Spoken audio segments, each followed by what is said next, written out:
So today topic is equilibrium price. So we have studied about demand and supply.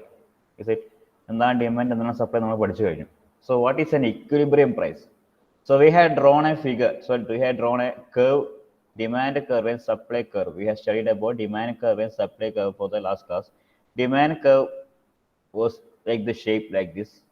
Demand curve, which means price is here and demand is here. Okay. Demand is here. Demand in y-axis is price. So the figure lies like this. It shows that when price decreases, demand increases. When price increases, demand decreases. That is the theory behind this figure. And the supply curve, we can also draw the supply curve in the same figure like this. Supply curve was like this. And demand and supply, you can say demand and supply. So supply curve, the demand curve on DD, and it is SS, supply curve. Supply curve like this portion, which is when price increases, supply also increases. When price decreases, supply decreases.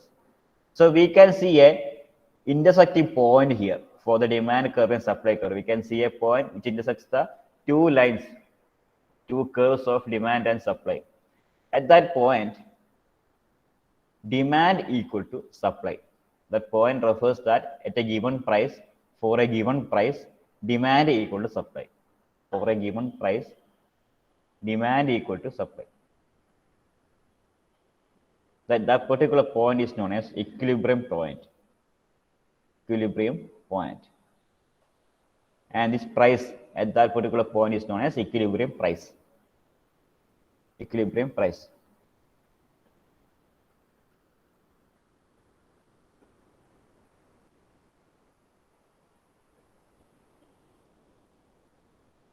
Okay, അത് മീൻ ചെയ്യുന്നത് വെച്ച് കഴിഞ്ഞാൽ നമ്മളവിടെ എത്ര demand ആണോ അത്രയും supply മാത്രമേ നടക്കുന്നുള്ളൂ എന്നുള്ളതാണ്. എത്ര ഡിമാൻഡ് വന്നു അത്രയും സപ്ലൈ മാത്രമേ നടക്കുന്നുള്ളൂ എന്നുള്ളതാണ് ഡിമാൻഡ് ഈക്വൽ ടു സപ്ലൈ എന്നുള്ള പേരിനെ കൊണ്ട് മീൻ ചെയ്യുന്നത്. Right. So take an example. ഒരു എക്സാമ്പിൾ ആയിട്ട് പറയാം. ഇവിടെ ആക്ച്വലി ഗ്രാഫ് തന്നെ എക്സാമ്പിൾ ആണ്. സോ ഇവിടെ when price decreases, okay, a price lower than equilibrium price, at a particular level of price is here, equilibrium price is shown here in the dotted lines. A price lesser than equilibrium price is known as excess demand. Excess demand. Excess demand ഉള്ളപ്പോഴായിരിക്കും equilibrium price താഴെ price വരുന്നത്. So a price higher than equilibrium price is known as excess supply. Excess supply. Price കൂടുമ്പോൾ supply കൂടുകയാണ് ചെയ്യുക. Equilibrium പ്രൈസിന് മുകളിൽ price ഉണ്ടാകുന്ന സ്ഥലത്ത് നമ്മൾ പറയുന്നത് എക്സസ് സപ്ലൈ ആണ്. When price increases, supply also increases. So when the price goes higher than equilibrium price, we can say it is a excess supply. When the price lowers below the particular equilibrium point, we can say it is a excess demand. Excess demand. So it refers to the point, equilibrium point refers to the main definition of equilibrium point is at a given price, equilibrium point അല്ലെങ്കിൽ equilibrium price എന്ന് പറയുന്നത് at a given price, same quantity demanded and supplied. Same quantity is demanded and supplied. Same quantity of goods and services is demanded and supplied. So when demand equal to supply, at that particular point is known as equilibrium point, or the price referred to that particular point is known as equilibrium price. So price above the equilibrium price is known as excess supply, and the price below the supply is known as excess demand. Okay. So what is equilibrium point and equilibrium price in ചോദ്യം വന്നു കഴിഞ്ഞാൽ you want to draw this figure. You want to draw the curves, demand curve and supply curve for the same in a same graph, and you can show the intersecting line here, and it is the equilibrium point, and the price referred to this particular point is known as equilibrium price, excess supply and excess demand. Okay. At that point, Q of S equal to Q of D. Quantity of supply is equal to quantity of demand. It's a very important point. QS equal to QD. Okay.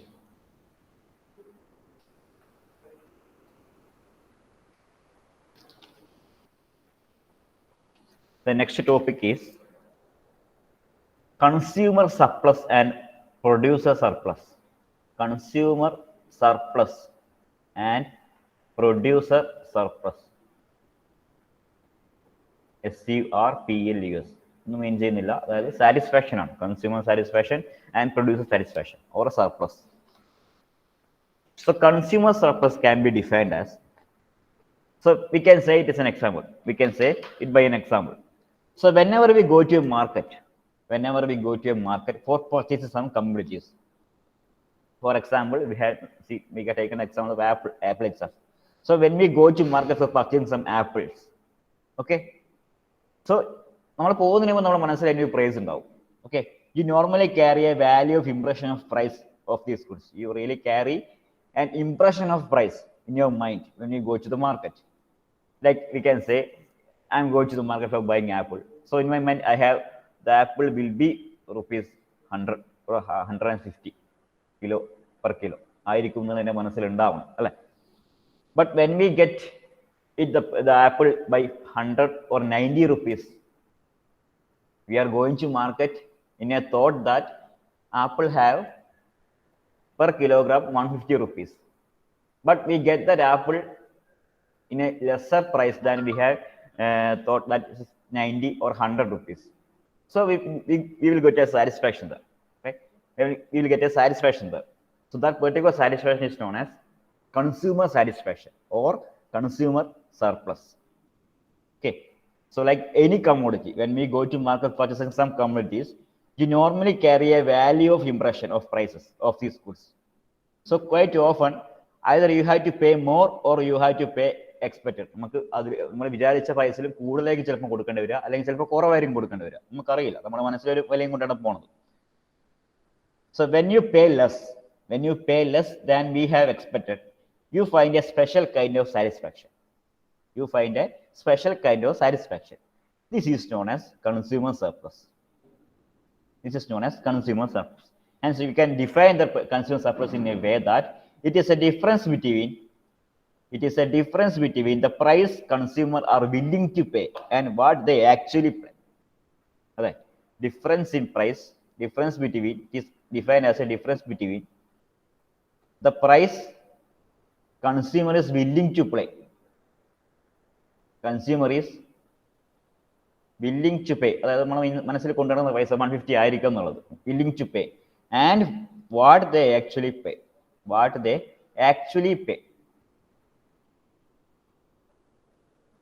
So we have expected 150 rupees and it will go to the particular price commodity in 100 rupees. So the level of satisfaction in a words or number we can say it is 50 അല്ലേ. ആ difference നമ്മൾ ആ വിചാരിക്കുന്ന ആ satisfaction എത്രയുണ്ട്. If it is there 50 rupees, but when it is decreases below 50 ആണെങ്കിൽ നമുക്ക് satisfaction കുറച്ച് കുറവായിരിക്കും. അതിൽ കൂടുതലാണെങ്കിൽ സാറ്റിസ്ഫാക്ഷൻ കൂടുതലായിരിക്കും. എന്തായാലും നമ്മൾ വിചാരിച്ച കമ്മിഷൻ കുറവാണ് കൊടുക്കേണ്ടി വരുന്നെങ്കിൽ we have a satisfaction, and that particular satisfaction is known as consumer surplus. So just opposite to consumer surplus, here it is producer surplus. Then we have to think by the perspective of a producer or seller. നമ്മൾ കച്ചവടം നടത്തുന്ന ആളായിട്ട് നോക്കുകയാണെങ്കിൽ എന്താണ് നേരെ opposite ആയിരിക്കും. അതായത് നമ്മൾ അയാൾ കച്ചവടത്തിന് വിചാരിക്കുന്നത് 50 രൂപക്കാണെങ്കിൽ അയാൾക്ക് അത് 100 രൂപക്ക് വിൽക്കാൻ സാധിച്ചു കഴിഞ്ഞാൽ the producer will get a satisfaction അല്ലേ. The producer will get a level of satisfaction. 50 രൂപക്ക് അധികം വിൽക്കാൻ സാധിച്ചു, ലാഭം അധികം കിട്ടി. സോ ലാഭത്തിന്റെ ആ ഒരു സാറ്റിസ്ഫാക്ഷൻ ആണ് producer satisfaction. Okay, the producer surplus is difference between the how much a person would be willing to accept for the given quantity of goods versus how much they can receive by selling the goods at the market. So we can say producer surplus, that when a producer or a seller or a market venture is trying to or actually എത്രയാണ് അയാൾ വിൽക്കാൻ സാധിക്കുന്നത്. അതായത് ഒരു goods ഞാൻ എൻ്റെ കയ്യിൽ I am an apple seller and I have a thought that I can sell this apple by per kilogram of 100 rupees. I can sell this apple with a kilogram of 100 rupees per kilogram, but I actually sell that goods in market with an increasing amount of 150 rupees which കച്ചവടം നടത്തി എന്ന് വിചാരിക്കാം. So I got a satisfaction, right? I thought that I can sell only this apple by 100 kilogram per 100 rupees per kilogram, but I have actually sold that particular commodity by 150 kilogram. So I got an extra profit of 50 rupees. So the difference between the benefit the producer receives is known as benefit producer receives is known as producer surplus. Or we can say difference between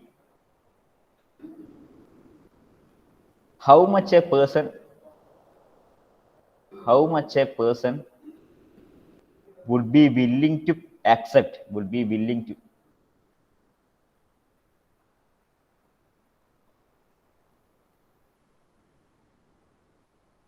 for a quantity versus how much they receive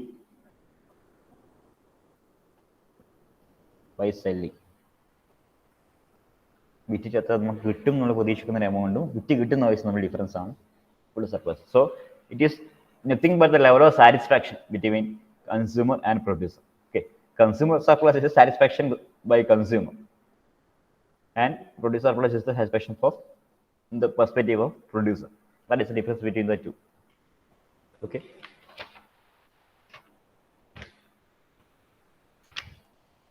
Next topic is taxation. Taxation, it is nothing but the tax the government offered to any individual in our society. This is called taxation. Tax may be defined as a compulsory contribution collected from people for the general service rendered by the state. Okay, taxation is nothing but it is a compulsory payment. നമുക്ക് നിർബന്ധമായി അടക്കേണ്ട ഒരു സാധനമാണ് tax അല്ലേ. It is a compulsory payment or contribution collected from people. So one level of tax are there, and a government employee or any other employee want to remit income tax. Income receiving എല്ലാവരും income tax കൊടുക്കണം, income tax. And the sellers want to give the വിൽക്കുന്ന സാധനത്തിന് sales tax കൊടുക്കണം. So when നമ്മൾ പുറത്തുനിന്ന് സാധനം ഇറക്കുകയാണെങ്കിൽ അതിനെ ഇറക്കുന്നതിന് tax കൊടുക്കണം അല്ലേ. വണ്ടി ഇറക്കുന്നതിന് ടാക്സ് കൊടുക്കണം. If you want to drive any vehicle in the road, you want to give the road tax. And you are if you own a flat or if you own a land, you want to give a land tax. So anything, it is a compulsory payment or contribution collected from people. For the general services. The ideology for the tax or the logic of the tax is the tax is collected from the people to give services to the people itself. അങ്ങനെയാണ് അതിന്റെ logic അല്ലേ. ടാക്സിനെ കൊണ്ടുള്ള വരുമാനം government കിട്ടുന്നത്, അതുകൊണ്ടാണ് ബാക്കിയുള്ള general services നടത്തുന്നത് എന്നാണ് അതിന്റെ. So people compulsory payment or contribution collected from people for the general services rendered by the state.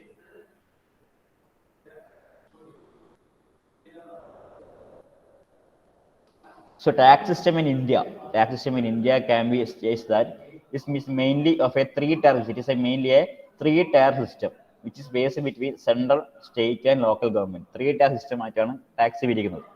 Okay, tax in India is a three-tier system. It is owned by central, state and local government organization or corporation, municipality എന്നൊക്കെ പറയാം, local government organization. So tax will be collected on behalf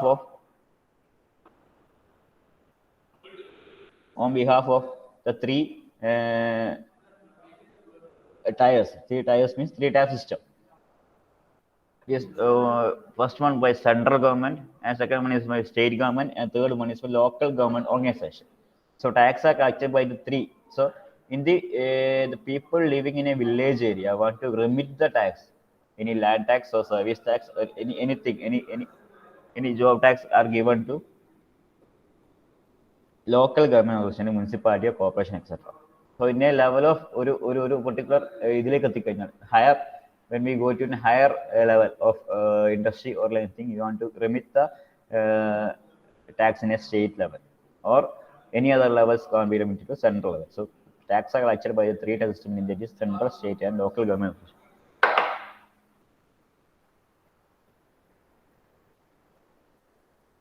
Okay, so please note the point that it is a taxation. Please write down the topic. So you want to write the points to be noted. It's a compulsory payment or contribution collected from people for the general services rendered by the state. So main objectives of taxation. What are the main objectives and other type of taxation? So what are the main objectives of taxation? The main objective of a taxation can be refers to main objective or main objectives of taxation.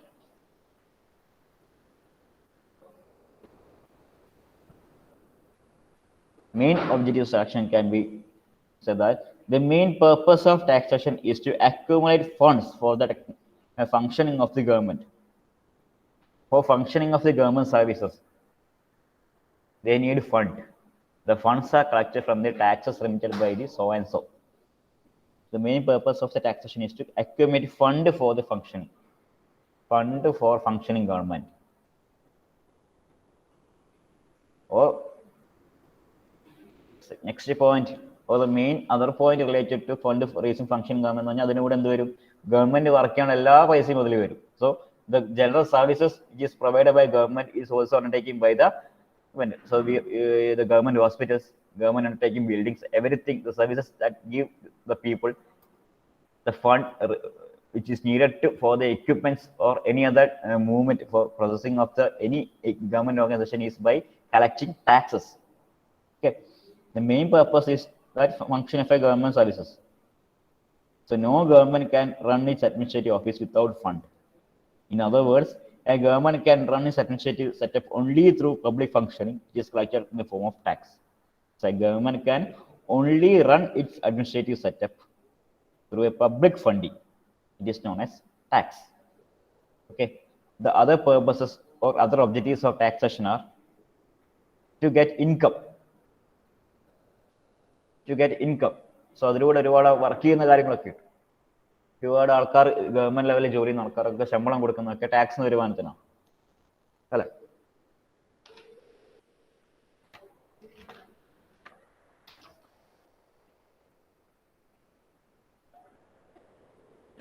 So next one is to regulate and control. To regulate and control. Please note down the points. To regulate and control. To regulate and control. So taxation also aims at regulating consumption, imports, exports, profit, etc. അല്ലെ, എന്താണെന്ന് വെച്ചാൽ നമ്മൾ പുറത്ത് നടക്കുന്ന ഏത് കമ്മോഡിറ്റീസും പുറത്ത് രാജ്യങ്ങളിൽ നടക്കുന്ന എല്ലാവരും ടാക്സുകൾ കൊടുക്കണം. സോ ടാക്സ് ഒന്നും ഇല്ല എങ്കിൽ, if there is no tax system in India or tax system in Kerala, there will be a running or continuously flowing commodities or elements from other. പുറത്തുനിന്ന് ഒരുപാട് സാധനങ്ങൾ ന്യായമല്ല അതിന് പുറത്തേക്ക് വരും. സോ അങ്ങനെ ഇറക്കുന്ന സാധനം നമുക്ക് അധികം സാധനങ്ങൾ ഇറക്കണ്ടെങ്കിൽ ആ ഇറക്കുന്ന സാധനം ടാക്സ് കൂട്ടി കൊടുത്തു കഴിഞ്ഞാൽ അത്രയും സാധനങ്ങൾ ഇറക്കില്ല. So to regulate and control the commodities and the services which is running in our country, we can control it by the tax system. By tax system. So the second purpose of the objective of taxation is to regulate and control the whole consumption, imports, exports, etc. Imports and exports, etc. So third one, so next one is allocation of resources. Allocation of resources. Allocation of resources means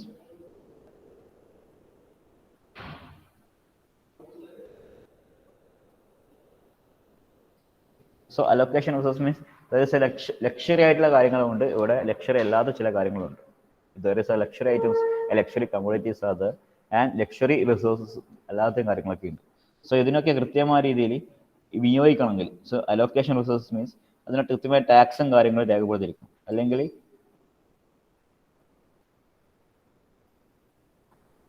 കൃത്യമായി പറഞ്ഞു കഴിഞ്ഞാൽ അമിതമായി ഉപയോഗിക്കുന്ന അല്ലെങ്കിൽ luxury ആയിട്ട് ഉപയോഗിക്കുന്ന കാര്യങ്ങൾക്ക് tax അധികം കൊടുക്കുകയും ചെയ്യും. ലക്ഷറി ആയിട്ട് ഉപയോഗിക്കുന്ന സാധനങ്ങൾക്ക് ടാക്സ് കുറവാണ് എങ്കിൽ ഒരുപാട് ലക്ഷറി ഐറ്റംസ് ആണ് പുറത്തുണ്ടാവുക. ഒരുപാട് ലക്ഷറി ഐറ്റംസ് ആണ് നമുക്ക് ചുറ്റും കിട്ടുക. അപ്പോൾ അത് ഈ പാവപ്പെട്ട അല്ലെങ്കിൽ റിസോഴ്സ് കുറഞ്ഞ രീതിയിൽ നടത്തുന്ന സാധനങ്ങൾ, ലക്ഷറി അല്ലാത്ത രീതിയിൽ പാവങ്ങളായിട്ടുള്ള ആൾക്കാർ എത്തിക്കുന്ന സാധനങ്ങളൊക്കെ കുറവായിരിക്കും. ലക്ഷറി ഐറ്റംസ് ആണ് പുറത്തുണ്ടാവുക. അതിന് ടാക്സ് കുറവാണെങ്കിൽ റേറ്റ് കൂടുതലായിരിക്കും. അതായിരിക്കും ഇവിടെ ഒരുപാട് ഇറങ്ങും. സോ അങ്ങനെ കാര്യങ്ങൾക്ക് റേറ്റ് കൂട്ടിക്കഴിഞ്ഞാൽ അതിൻ്റെ കുറയും. നേരെ മറിച്ച് നേരെ ലക്ഷറി ഇല്ലാത്ത ഐറ്റംസിനൊക്കെ ടാക്സ് കുറച്ച് കഴിഞ്ഞാൽ അതിൻ്റെ ഇത്. അപ്പോൾ എല്ലാം കൂടി എല്ലാ റിസോഴ്സസ് അലോക്കേറ്റ് ചെയ്യാൻ വേണ്ടിയിട്ട് എല്ലാ സ്ഥലത്തേക്കും ഒരേപോലെ അലോക്കേറ്റ് ചെയ്യണമെങ്കിൽ you want to apply tax system, allocation of resources. Fourth, next point is reduction in inequality. Reduction in inequality. So reduction in inequality means, so ഞാനിപ്പം പറഞ്ഞ പോലെ തന്നെ പുവർ സിസ്റ്റം ഉണ്ട്, അതായത് റിച്ച് പീപ്പിൾസും പുവർ പീപ്പിൾസും നമ്മളെ ചുറ്റും നിൽക്കുന്നുണ്ട്.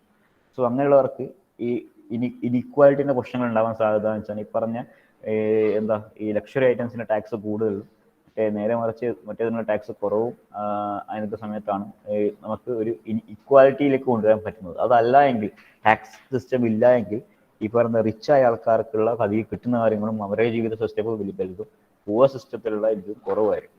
അപ്പോൾ ഇനീക്വാലിറ്റി കുറക്കാൻ വേണ്ടിയാണ് ടാക്സേഷൻ കുറവുകൾ യൂസ് ചെയ്യും. Next one is economic development.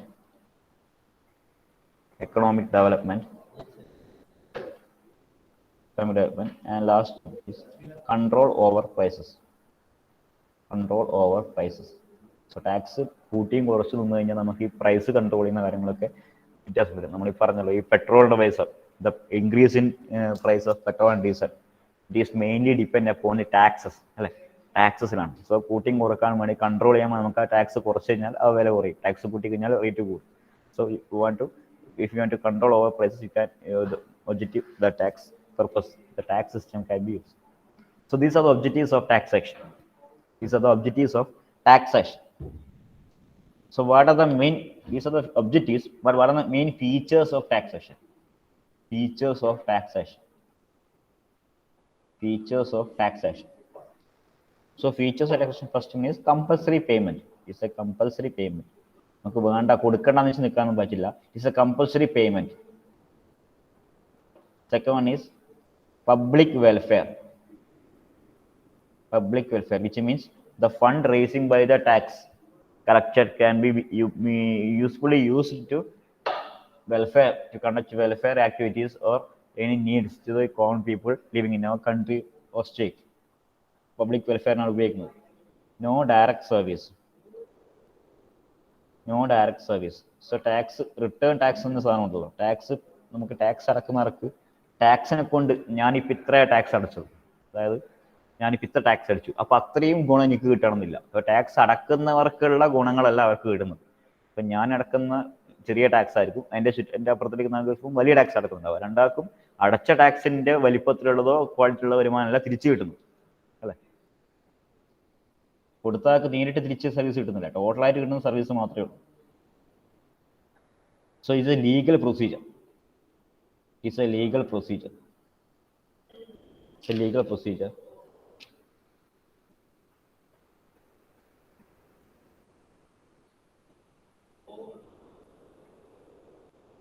Extra taxes are the features of taxations. The compulsory payment is used for public welfare. No direct service is provided, and it is a legal procedure. So fourth point is no proportional relation between tax and benefit. There is no relation between tax and benefit. Which means the taxpayer didn't get the benefit. ഞാൻ തൊട്ട് മുകളിൽ പറഞ്ഞ പോലെ തന്നെ taxpayer didn't get the benefit for the same amount that the taxes had paid. Okay.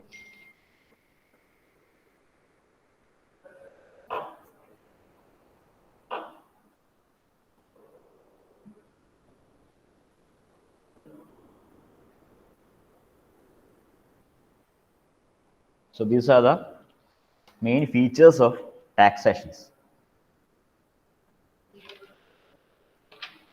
And what are the type of taxations?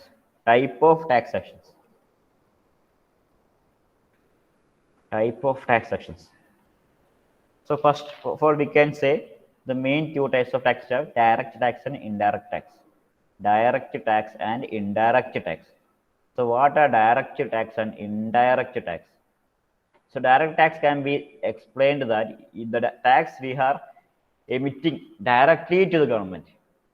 For example, income tax നമ്മൾ direct ആയിട്ട് emit ചെയ്യുന്നതാണ്, അല്ലേ. ഗവൺമെന്റിലേക്ക് എത്തുന്ന വരെയുള്ള സാധനങ്ങൾ നമ്മൾ കൺസിഡർ ചെയ്യുന്നത്. നമ്മൾ ഡയറക്റ്റ് ഗവൺമെന്റിലേക്ക് കടക്കുന്ന ചില ടാക്സുകളുണ്ട്. ഈ സെയിൽസ് ടാക്സ് അങ്ങനത്തെ കാര്യങ്ങളൊക്കെ ഡയറക്റ്റ് ഗവൺമെന്റിലേക്ക് കടക്കും, നമ്മളായിട്ട് പോയി അടക്കുന്ന കാര്യങ്ങളാണ് ഈ ഡയറക്റ്റ് ടാക്സ് വരുന്നത്. വേറെ ഈ പറഞ്ഞ എന്താ പറയാ, നമ്മൾ വീടിന്റെ കാര്യം അടക്കുന്നത്, വീടിന്റെ നികുതി അടക്കുന്നത്, ടാക്സ് ഫോർ ലാൻഡ് ഒക്കെ നമ്മൾ നേരിട്ട് പോയി അടക്കുന്നത് direct tax. Okay, then what is indirect tax? Indirect tax means when we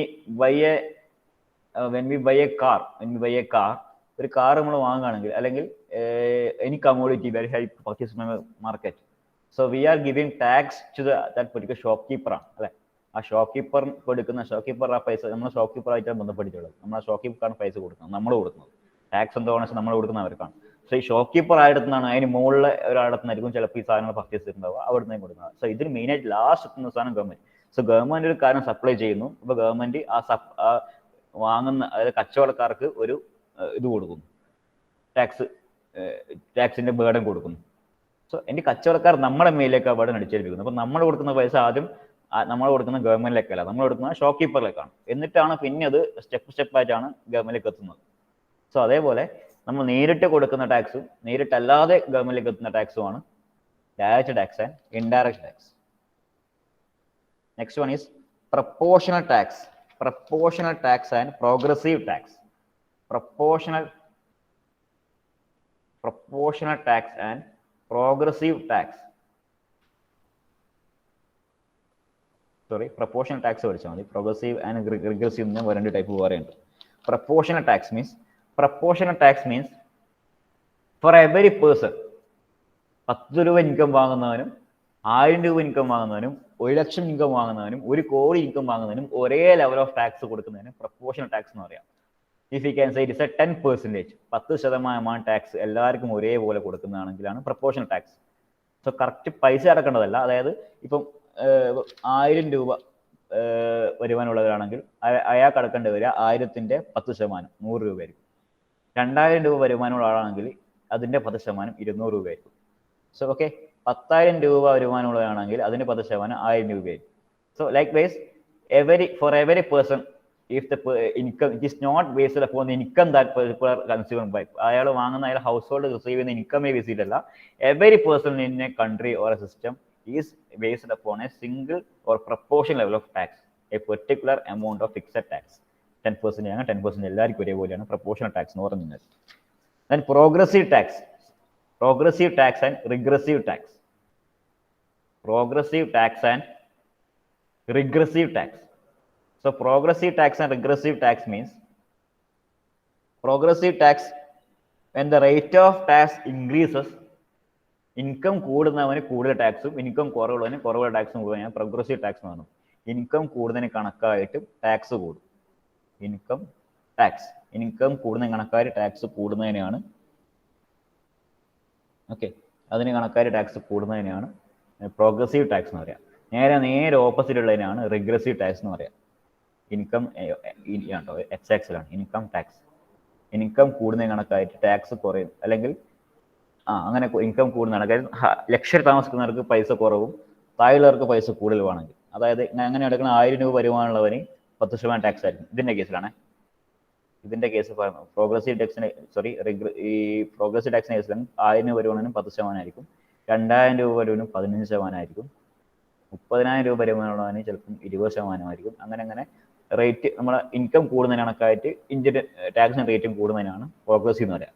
regressive ആകുമ്പോഴേതാണ് 1000 രൂപ വരുമാനമാണ് ചിലപ്പം 30% ആയിരിക്കും, 2000 രൂപ വരുമാനമാണ് ചിലപ്പം 15% ഉണ്ടാവും, 10,000 രൂപ വരുമാനം 10% ആവും. അങ്ങനെയുള്ളൊരു, അതായത് പാവപ്പെട്ടവരെ മേൽ അടിച്ചേൽപ്പിക്കുന്ന അമിത ഭാരം എന്നൊക്കെ പറയുന്ന രീതിയിലുള്ള ടാക്സ് ആണ് റിഗ്രസീവ് ടാക്സ്. ഇൻകം കൂടുതൽ കണക്കായിട്ട് ടാക്സ് കുറയുന്നതിനാണ് റിഗ്രസീവ്, താഴോട്ടേക്ക്. പ്രോഗ്രസീവ് മീൻസ് ഇൻകം കൂടുതൽ കണക്കായിട്ട് ടാക്സ് കൂടുന്നതാണ് പ്രോഗ്രസീവ് എന്ന് പറയുന്നത്. Okay,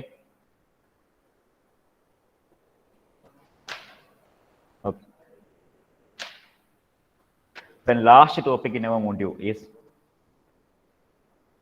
deadweight laws. Deadweight laws.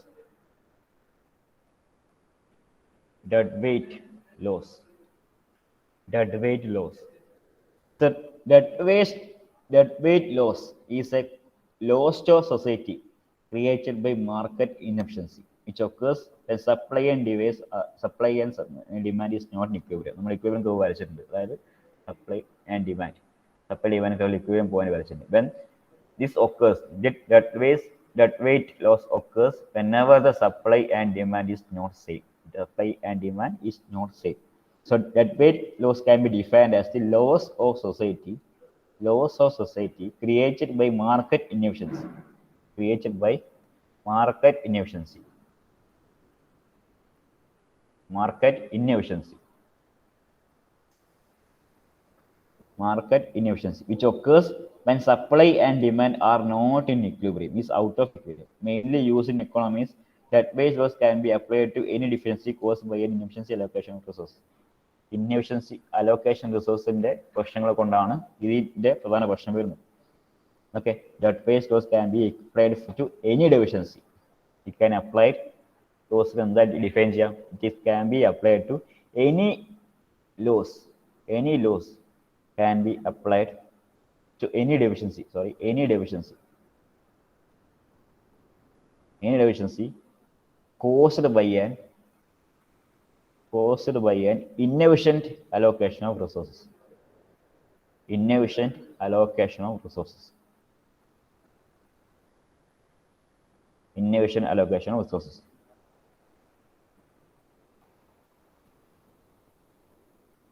അതായത് മോണോപോളീസും ഒക്കെ വരുന്ന കാര്യങ്ങൾ, ഈ കുത്തകകൾ വരുന്ന സ്ഥലങ്ങൾ, അതായത് കൃത്യമായി ഇപ്പം ഒരു പെർട്ടിക്കുലർ സ്ഥലത്തേക്കുള്ള ഒരു കുത്തകകളായിട്ട് നിൽക്കുന്ന ഒരു കമ്പനി ആണെങ്കിൽ അവർക്ക് മാത്രം റിസോഴ്സുകൾ പോയി കഴിഞ്ഞാൽ, അല്ലെ, അവരെ മാത്രം എല്ലാ കാര്യങ്ങളും ചെയ്തു കഴിഞ്ഞാൽ, അവർക്ക് മാത്രം ഈ എല്ലാ ആനുകൂല്യം കിട്ടിക്കഴിഞ്ഞാൽ അതൊരു നെറ്റ് വെയിറ്റ് ലോസ്, മൊത്തത്തിലുള്ള ഇന്നോവേഷനാണ്. ഈ മൊത്തത്തിലുള്ള എക്കണോമിയിലും മൊത്തത്തിലുള്ള മാർക്കറ്റ് മുന്നിലുള്ള പ്രശ്നങ്ങളാണ്.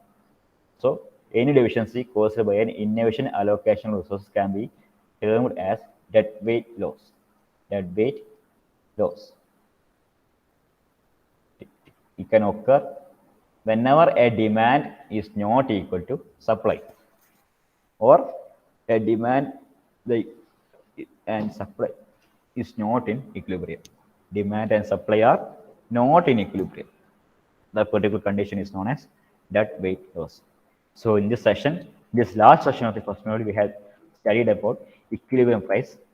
Equilibrium is a point where demand equal to supply. Demand equal to supply. Then consumer surplus and producer surplus, which is satisfaction by consumer and producer. Next one is taxation. Taxation's objectives of taxation and features of taxation and the types of taxation. Types of taxation. Progressive and that also dead weight loss. So by this session we can conclude our first module topics. So if any doubts are there regarding any topic in our first module, you can ask in this contact session, and we also, if time is there, we can explain that particular topic once again. Okay.